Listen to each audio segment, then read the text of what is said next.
need, but I'm living like a lost cause. Daddy's got the money, so I never need to ask twice.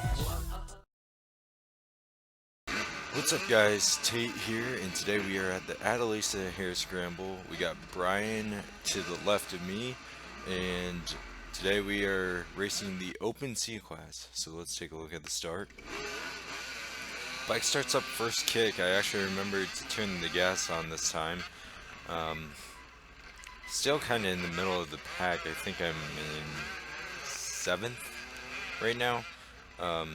Battling back and forth with some people trying to get our positions figured out before we head into the woods. But I guess to start off with, this race was a major off day for me.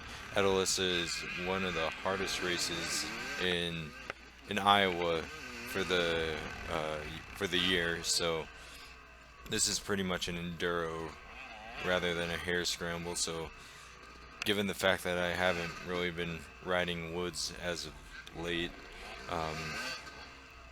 I guess I couldn't really expect much, but yeah, this was a major off day for me.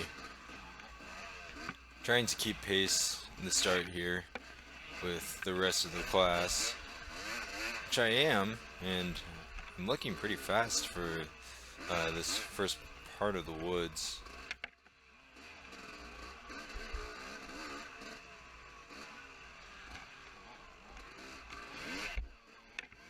So I guess one thing I should talk about too is I get passed a lot in this race, and these videos that I do are set up to show the highlights rather than getting passed all the time. So if you guys would prefer me showing everything, I could, but just for the sake of time, this video is going to be about 8 minutes just with the highlights, so I guess it's just easier on me. A little bit later on here, make my first pass.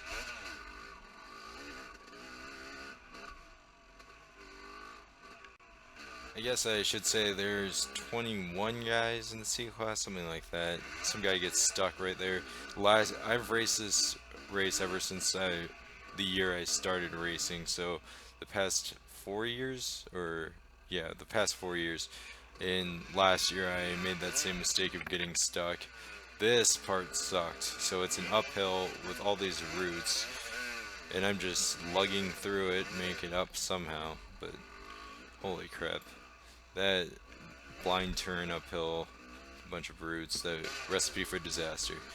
Later on here we get into the creek section, which this just, I was so worn out after this race. Also, it's nothing against the Iowa City competition riders. They set up the race. I was just so pissed off while I was racing. Asking if those guys are good, but yeah, I was pissed off. I was like, why is this in the race? Or like, what the hell? This should be an enduro. This shouldn't be a hare. I was blaming me doing bad on other people and not myself. But this part lost a ton of time.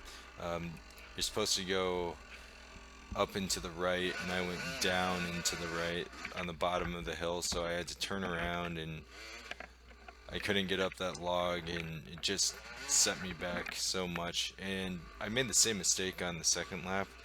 I just didn't put it in the video because I had a few words to say to myself and just want to keep it PG and don't want to have to edit out all the language, I guess we could say, I used, but I was furious.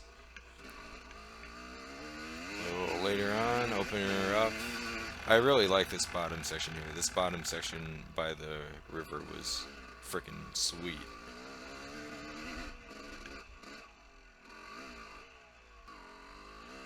You okay? So this kid, had his helmet off, he had his chest protector off, and he was hunched over on the side, so I thought that I was gonna have to pull off and help him out, but he said he was okay. So and one of the members asked if I was having fun, so of course, yep, having so much fun. It's actually a really cool course, and just to ride it'd be sweet. I guess I just don't have the skills necessary to do too good at this track at this point. So this turns into a little battle right here. Also, by the way, they're using live laps for this race. So live laps is a website where you can go on there and watch riders check in at the scoring as they go through. So it's pretty cool, and you get the results right after the race right away. There's no wait. So I liked it. So on this guy's tail here, later on he pulls over and get around him on the second lap.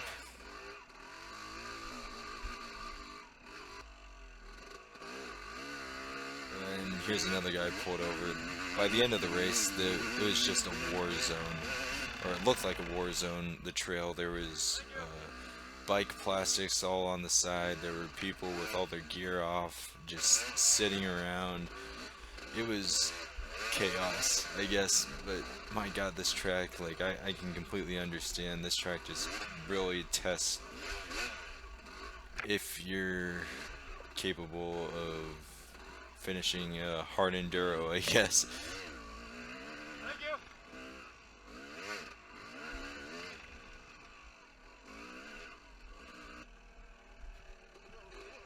And I lay it down right here. When I edit these to find the highlights, I know certain spots that I want to try and find, but for the most part, like, I just draw a blank when I'm racing. I don't remember like a ton of the small details, so I just scroll through the videos and try and find stuff that looks like highlights. So I'm sure I crashed more. I know I crashed more. I guess I just wasn't able to get in the video. So right here, these two guys they must have had some troubles or something. They're B-class guys that usually get top 3, and I think they're just where I was at this point in the race. The third lap, just try and finish, just try and survive. No need to kill yourself towards the end here. So I was trying to keep up with them, and one of them gets stuck there on the roots, and then a little later on, that guy was waiting for the guy that got stuck on the roots. So that's good right there. Finished together, and for the first time ever, my GoPro died. So I ended up finishing 13th of 21 in the C class. Major off day for me. I definitely could have done better given I worked on woods riding a little bit more, but I've just been so focused on riding motocross. I've just been so excited because I'm starting to clear jumps and all that stuff. But whatever. It was a fun day. These Iowa events, they're getting a lot better. I usually race the Iowa events, but they were having some troubles in the beginning of the year, which kind of took me away. But the 3 races I've done this year, I haven't had any problems with them. So we'll expect to do more of them next year. So guys, thanks for watching, and I will see you next time.